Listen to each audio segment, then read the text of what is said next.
बिस्मिल्लाहिर्रहमानिर्रहीम। अस्सलाम वालेकुम स्टूडेंट्स।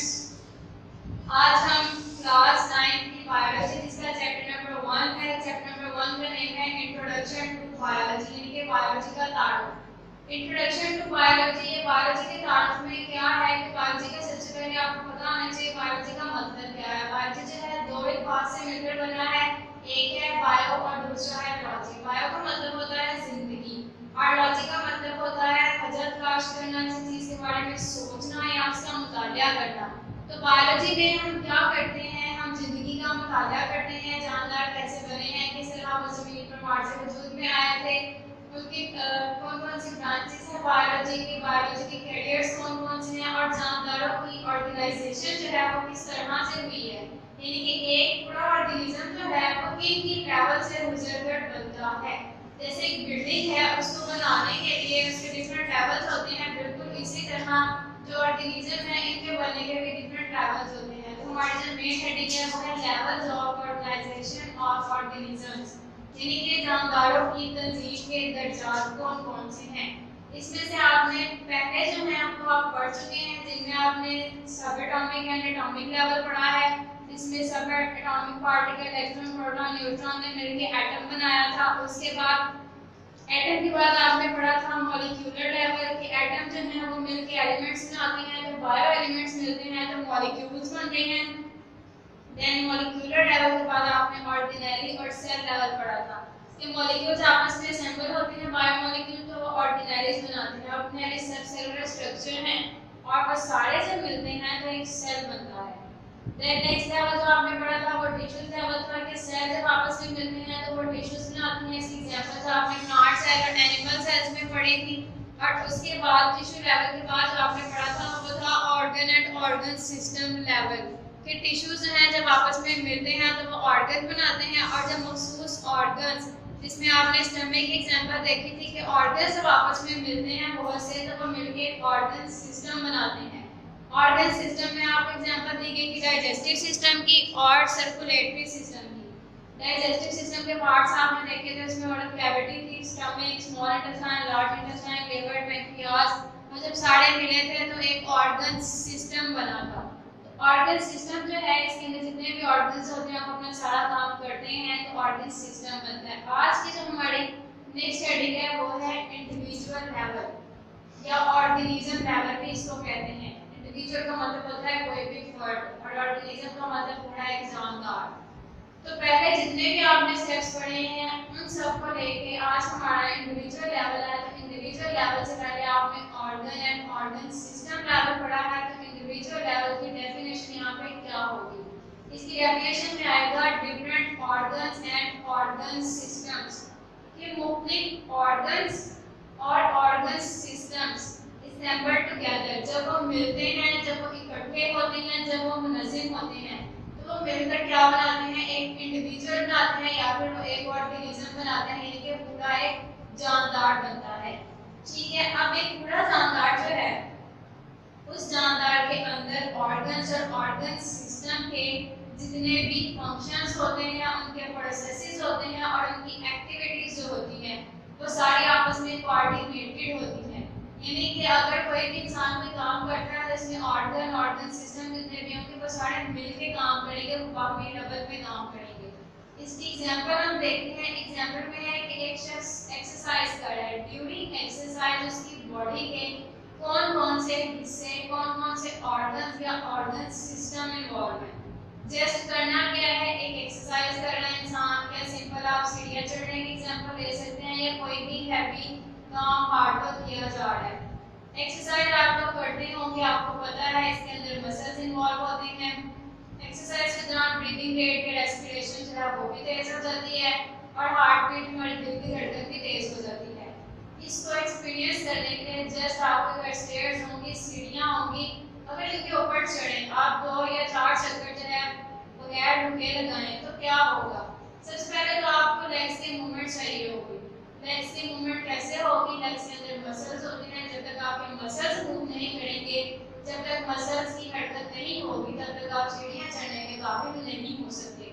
तो सबसे पहले आपका क्या होगा, मस्कुलर सिस्टम इन्वॉल्व होगा इसके अंदर, ताकि आपकी लेग्स जो है वो मूव कर सके, कॉन्ट्रैक्ट और रिलैक्स कर सके उसके मसल्स मसल। दूसरा क्या होगा, जब आप बगैर रुके सीढ़ियाँ चढ़ोगे उतरोगे तो आपका ब्रीदिंग रेट, आपका रेस्पिरेटरी रेट जो है, रेस्पिरेशन जो है ये तेज हो जाएगी। क्यों तेज हो जाएगी? क्योंकि आपके मसल्स की एक्टिविटी ज़्यादा हो गई है। तो मसल्स की एक्टिविटी ज़्यादा होने की वजह से आपकी बॉडी में कार्बन डाइऑक्साइड ज़्यादा बनती है। जब कार्बन डाइऑक्साइड ज़्यादा बनती है तो इसको जिस्म से बाहर निकालने के लिए ऑटोमेटिकली ब्रीदिंग रेट जो है ये तेज हो जाएगा, ताकि मसल्स में जो एक्सेस कार्बन डाइऑक्साइड है उसको बाहर निकाला जा सके और ऑक्सीजन जो है फ्रेश एयर से वो दी जा सके। देन थर्ड क्या होगा, आपकी हार्ट बीट तेज हो जाएगी, यानी कि आपके दिल की धड़कन जो है वो तेज हो जाएगी। दिल की धड़कन की रफ्तार जो है ये तेज होगी। ये क्यों होगी? ताकि आपके जो मसल्स हैं उनको ज़्यादा खुराक दी जा सके और ज़्यादा ऑक्सीजन उनको प्रोवाइड की जा सके। ठीक है, क्योंकि जब मुसलसल काम किया जाता है तो आपके मसल्स को फिर मूवमेंट करने के लिए भी खुराक की जरूरत होती है। बिल्कुल ऐसे जैसे इंसान को अगर मुसलसल काम करना है तो उसको प्रॉपर अपनी डाइट रखनी पड़ती है।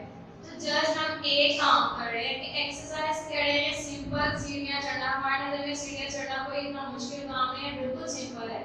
उस एक काम को करने के लिए एट अ टाइम हमारी बॉडी के 3 ऑर्गन्स या ऑर्गन सिस्टम जो है वो इन्वॉल्व है। ठीक है, मसल्स की हरकत भी हो रही है, मस्कुलर सिस्टम इन्वॉल्व है, ब्रीदिंग हो रही है तो रेस्पिरेटरी सिस्टम इन्वॉल्व है, हार्ट बीट तेज हो रही है तो सर्कुलेटरी सिस्टम इन्वॉल्व है। ये तीनों सिस्टम अगर कोऑर्डिनेशन से अपना काम करेंगे, डबल से अपना काम करेंगे, देन हम इस काबिल होंगे कि हम एक्सरसाइज कर सकें या सीढ़ियाँ चढ़ सकें। तो इसका बताने का मकसद ये है कि एक ऑर्गेनिज्म जो है उसके अंदर बहुत सी चीज़ें होती हैं, उसके अंदर ऑर्गन्स होते हैं, ऑर्गन सिस्टम्स होते हैं। ये सारे जब आपस में मिल के काम करते हैं तो पूरा एक ऑर्गेनिज्म जो है वो काम करने के काबिल होता है। ऑर्गेनिज्म लेवल के बाद नेक्स्ट हमारे पास है पॉपुलेशन लेवल। पॉपुलेशन लेवल की स्टडी से पहले स्पीशीज की और हैबिटेट की डेफिनेशन जो है इनको जानना लाजमी है। तो पॉपुलेशन लेवल की डेफिनेशन से पहले हम स्पीशीज और हैबिटेट की डेफिनेशन देखते हैं। स्पीशीज की जो डेफिनेशन है इसमें नेचुरली तौर पर जो कंडीशंस होती हैं बहुत ज़्यादा ज़रूरी होती हैं। गैर फितरी हालात में कभी भी स्पीशीज आपस में इंटरब्रीडिंग नहीं कर सकती। अगर गैर फितरी हालात हो गए, फॉर एग्जांपल इंटरब्रीडिंग के लिए एक ही स्पीशीज के 2 जानवरों का होना लाजमी है। एक ही स्पीशीज के 2 जानवर आपस में इंटरब्रीडिंग करेंगे देन फर्टाइल ऑफस्प्रिंग पैदा होंगे। लेकिन अगर अननेचुरल कंडीशन में 2 मुख्तलिफ स्पीशीज के जानवर जो है वो आपस में इंटरब्रीडिंग करेंगे तो इसके नतीजे में जो ऑफस्प्रिंग पैदा होंगे वो फर्टाइल नहीं होंगे, यानी कि उनके अंदर इंटरब्रीडिंग की सालियत जो है वो नहीं होगी। फॉर एग्जांपल अगर हम एक मेल जो है यानी कि नर गधे और मादा घोड़े के दरमियान अगर हम इनकी इंटरब्रीडिंग करवाते हैं, क्योंकि दोनों की स्पीशीज जो है वो चेंज है, तो स्पीशीज चेंज होने की वजह से इनकी इंटरब्रीडिंग से आगे जो ऑफस्प्रिंग पैदा होगा वो म्यूल होगा, यानी कि वो बच्चड़ होगा। तो बच्चड़ में फर्टिलिटी की सालियत या फर्टिलिटी नहीं होगी, वो फर्टाइल नहीं होगा। स्पीशीज के बाद नेक्स्ट हमारे पास है हैबिटेट की डेफिनेशन। हैबिटेट कहते हैं जानदार के मस्कन को, उसके रहने की जगह को। द एरिया ऑफ एनवायरनमेंट, माहौल का वो हिस्सा इन विच ऑर्गेनिज्म लिव, जिसमें कोई भी जानदार रहता है, उसको क्या कहलाता है, उसका हैबिटेट कहलाता है या उसका मस्कन कहलाता है। ठीक है, फॉर एग्जांपल अगर हम जंगलात में जाएं तो वहाँ पे बहुत से परिंदे जो होते हैं उनके घोंसले के नेस्ट होते हैं वो ट्रीज पे होते हैं, तो वो ट्रीज के ऊपर रह रहे हैं तो वो उसके क्या होंगे, वो उसके हैबिटेट होंगे। इसी तरह कोई भी जानदार जैसे इंसान है जिस जगह पे वो घर में रहते हैं वो घर होता है, उनका हैबिटेट कहलाता है। तब स्पीशीज और हैबिटेट की डेफिनेशन को समझने के बाद हम पॉपुलेशन लेवल पे चलते हैं कि पॉपुलेशन लेवल जो है इसमें क्या चीज़ होती है। स्टूडेंट्स, स्पीशीज और हैबिटेट की डेफिनेशन को समझने के बाद अब हम पॉपुलेशन लेवल की डेफिनेशन देखते हैं कि पॉपुलेशन जो है वो किस तरह से बनती है, इसको किस तरह से डिफाइन किया जाता है। इसकी डेफिनेशन है population is defined as a group of organisms, यानी कि पॉपुलेशन की तारीफ में क्या है कि ऑर्गेनिजम्स का, जानदारों का एक गिरोह होता है ऑफ द सेम स्पीशीज, एक ही स्पीशीज के जानदारों को। स्पीशीज की तरह हमने डेफिनेशन पढ़ी थी ना कि एक ही तरह के जानदार जब मिलेंगे तो वो मिलकर एक स्पीशीज बनाएंगे। Located at the same place, कि जो एक ही जगह पर रहते हों इन द सेम टाइम, एक ही वक्त में। तो पॉपुलेशन की डेफिनेशन जो है वो यहाँ पे क्या होगी कि खास वक्त में एक ही जगह पर मौजूद एक ही जानदारों की स्पीशीज का जो ग्रुप होता है उसको हम पॉपुलेशन कहते हैं। फॉर एग्जाम्पल स्पीशीज जो है, अगर आप इंसानों को ले रहे हो तो सिर्फ इंसानों की स्पीशीज शामिल होगी। अगर आप जंगल में जा रहे हो, जंगल में आपको पता है बहुत से जानवर होते हैं जिनमें पौधे भी शामिल हैं, जानवर जो है वो भी मुख्तलिफ किस्म के होते हैं, लेकिन स्पीशीज में हमने जानवरों की एक ही किस्म लेनी है। अगर जंगल में जाकर आप प्लांट्स की स्टडी कर रहे हो ना, तो जस्ट आप इसमें प्लांट्स ही लोगे, इसमें कोई भी दूसरा एनिमल या ह्यूमन जो है वो शामिल नहीं होंगे। अब इसकी एग्जांपल देखी जाए तो human population in Pakistan in 2010 comprises of 173.5 million individual. कि पाकिस्तान में अगर 2010 में देखा जाए तो इंसानी पॉपुलेशन जो थी वो 173.5 मिलियन अफराद पर मुश्तमिल थी। इसी तरह अगर आप सिंपल एग्जांपल लो तो आपकी जो क्लास होती है इसके अंदर जितने भी स्टूडेंट्स बैठे होंगे वो स्टूडेंट्स और आपके टीचर, क्योंकि सारे ह्यूमंस हैं, उन सारे ह्यूमंस को मिला के जितने भी नंबर बनेंगे वो सारे क्या होगी, उस क्लास की उस वक्त की पॉपुलेशन होगी। या फिर अगर आप पूरे स्कूल को लेते हो तो स्कूल के अंदर जितने भी इंसान होंगे, जितने भी अफराद होंगे, उनकी मिलकर एक पॉपुलेशन हो जाएगी। अगर आप प्लांट्स का ले रहे हो तो स्कूल में पौधे लगे होते हैं, जस्ट प्लांट्स को ही आपने लेना है, उन प्लांट्स की अगर सबको स्टडी की जाएगी तो वो मिलकर क्या बनाएंगे, वो अलग से अपनी एक पॉपुलेशन बनाएंगे। पॉपुलेशन लेवल के बाद अगला है हमारे पास कम्युनिटी लेवल। ठीक है, जैसे आपने पीछे पढ़ा था, आपने सारे लेवल पढ़े थे, सब atomic level, molecular, organelle cell level, tissue level, organ system, organism, population. अब है हमारे पास कम्युनिटी लेवल। कम्युनिटी लेवल से पहला जो हमने पढ़ा है वो था पॉपुलेशन लेवल। तो कम्युनिटीज जो है वो किसके मिलने से बनती हैं, वो पॉपुलेशंस के मिलने से बनती हैं। इसकी डेफिनेशन देखी जाए तो community is an assemblage of different populations. ये कम्युनिटी जो होती है वो मुख्तलिफ पॉपुलेशंस का एक मजमूआ होती है, इंटरैक्टिंग विद वन अनदर, जो कि आपस में एक दूसरे से लेन देन रखती है, with in the same environment, एक ही इन्वायरमेंट के अंदर, एक ही माहौल के अंदर मुख्तलिफ पॉपुलेशंस जो कि आपस में एक दूसरे से लेन देन रखती हैं, वो मिलकर एक कम्युनिटी बनाती है।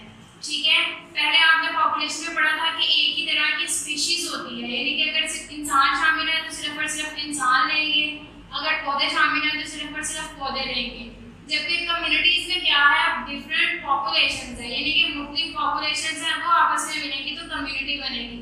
एग्जांपल यहाँ पे हम देखते हैं कि फॉरेस्ट यानी कि जंगल जो है may be considered as a community, इसको कम्युनिटी के तौर पर लिया जा सकता है। It includes plant. अब जंगल में क्या क्या चीजें होती हैं, पौधे होते हैं, माइक्रो ऑर्गेनिजम्स, छोटे छोटे जानदार होते हैं, फंजाई एंड एनिमल स्पीशीज। एक जंगल के अंदर हमारे पास पौधे भी आते हैं, माइक्रो ऑर्गेनिजम्स भी आते हैं, फंजाई भी है और एनिमल स्पीशीज भी है। तो फॉरेस्ट की कम्युनिटी में ये सारे शामिल होंगे। ये खुद अलग-अलग से एक पॉपुलेशन है, तमाम प्लांट्स को लेंगे तो वो एक पॉपुलेशन बनाएंगे, ऑर्गेनिजम्स को लेंगे तो वो एक पॉपुलेशन बनाएंगे, फंजाई को लें, एनिमल को लें, तो ये सारी इटसेल्फ खुद एक पॉपुलेशंस हैं। और जब ये डिफरेंट पॉपुलेशंस मिल रही हैं तो ये मिलकर क्या कर रही है, एक कम्युनिटी बना रही है। और वो कम्युनिटी किसकी है, वो फॉरेस्ट की कम्युनिटी है। अब कम्युनिटीज होती है ये जानदारों के मजमूए होते हैं जिनमें पॉपुलेशंस का जो साइज होता है ना, अगर एक पॉपुलेशन में इजाफा हो रहा है, वो इंक्रीज हो रही है, तो दूसरी पॉपुलेशन जो होती है वो इस वक्त डिक्रीज हो रही होती है। और कुछ जो कम्युनिटीज हमारे पास होती है वो बहुत ज़्यादा कॉम्प्लेक्स होती हैं, जैसे कि अगर फॉरेस्ट की कम्युनिटी देखी जाए, जंगल की कम्युनिटी देखी जाए, और इसके अलावा कौन सी यानी कि तालाब की कम्युनिटी देखी जाए तो हमारे पास कॉम्प्लेक्स होती हैं। जबकि सिंपल ट्रीज के नीचे रहने वाले पॉपुलेशंस को देखा जाए तो वो क्या होंगी, वो सिंपल कम्युनिटीज होंगी। और सिंपल कम्युनिटीज जो होती हैं उनमें पॉपुलेशंस की जो तादाद होती है वो बहुत कम होती है, इसलिए उनके ऊपर बायोटिक या एबायोटिक फैक्टर में कोई भी तब्दीली होती है तो ऑलरेडी क्योंकि उनकी पॉपुलेशन का साइज कम होता है तो इन्वायरमेंट में, आबोहवा में कोई भी तब्दीली होने की वजह से इस पॉपुलेशन को खतरा होता है और इसकी कम्युनिटी जो होती है उसमें बहुत ज़्यादा असरअंदाज होती है। अब बायोटिक और एबायोटिक फैक्टर क्या होते हैं, बायोटिक फैक्टर्स वो होते हैं जो कि माहौल के जानदार हिस्से होते हैं, और एबायोटिक वो होते हैं जो कि माहौल के बेजान हिस्से होते हैं, जैसे हमारा हवा है, टेम्परेचर है, नमी है, एक्सेट्रा। कम्युनिटी लेवल के बाद हमारे पास अब जो हेडिंग है वो है बायोस्फीयर लेवल। बायोस्फीयर लेवल जो है ये क्या होता है, इसकी डेफिनेशन क्या है, द पार्ट ऑफ अर्थ यानी कि ज़मीन का हिस्सा इनहेबिटेड बाय ऑर्गेनिजम्स कम्युनिटीज, जहाँ पे जानदारों की कम्युनिटीज रहती हैं, इज नॉन एज बायोस्फीयर, उसको बायोस्फीयर कहते हैं। क्योंकि इससे पहले आपने जो लेवल पढ़ा है वो कम्युनिटी लेवल था, तो कम्युनिटीज जो है ऑर्गेनिजम्स की जब वो आपस में मिलकर किसी भी जगह पर ज़मीन की रहेंगी तो वो मिलकर बायोस्फीयर लेवल बना देती हैं, या फिर ज़मीन का वो हिस्सा जहाँ जानदारों की कम्युनिटीज हैं बायोस्फीयर कहलाता है। अब बायोस्फीयर जो है इसके अंदर it constitutes all ecosystem. Biosphere में तमाम के तमाम इकोसिस्टम भी शामिल होते हैं। इकोसिस्टम जो है ये क्या होते हैं? Areas where living organisms interact with the non living components of the environment. यानी कि वो इलाके या ऐसे इलाके जहाँ जानदार माहौल के गैर जानदार अज्जा के साथ बाहमी ताल्लुक रखते हैं, आपस में मिलकर क्या बनाते हैं, वो इकोसिस्टम कहलाते हैं। बायोस्फीयर में जस्ट कम्युनिटीज हैं यानी कि लिविंग पार्ट्स हैं, जबकि इकोसिस्टम में देखा जाए तो इसमें क्या है, इसमें माहौल के इन्वायरमेंट के नॉन लिविंग कंपोनेंट्स भी शामिल हैं और लिविंग कंपोनेंट्स भी शामिल हैं दोनों, यानी कि बायोटिक और एबायोटिक कंपोनेंट्स जब इन्वायरमेंट में मिलते हैं तो वो मिलकर एक इकोसिस्टम बनाते हैं। अब इसको देखा जाए तो तमाम इकोसिस्टम जो हैं, क्योंकि बायोस्फीयर लेवल तमाम इकोसिस्टम पर मुश्तमिल होता है, तो इसको हम दूसरे अल्फाज में also known as zone of life, इसको हम जोन ऑफ लाइफ भी कहते हैं, यानी कि कूड़ा जिंदगी का हिस्सा भी कहते हैं कि ज़मीन पर कूड़ा जिंदगी का हिस्सा जो है वो बायोस्फीयर कहलाता है, क्योंकि इसके अंदर सिर्फ जानदार शामिल है। कम्युनिटीज किन की होती हैं? ऑर्गेनिजम्स की कम्युनिटीज होती हैं, जानदारों की कम्युनिटीज होती हैं, तो इसलिए हम इसको दूसरे अल्फाज में जोन ऑफ लाइफ भी कहते हैं। यहाँ तक आज का हमारा lecture. Thank you so much.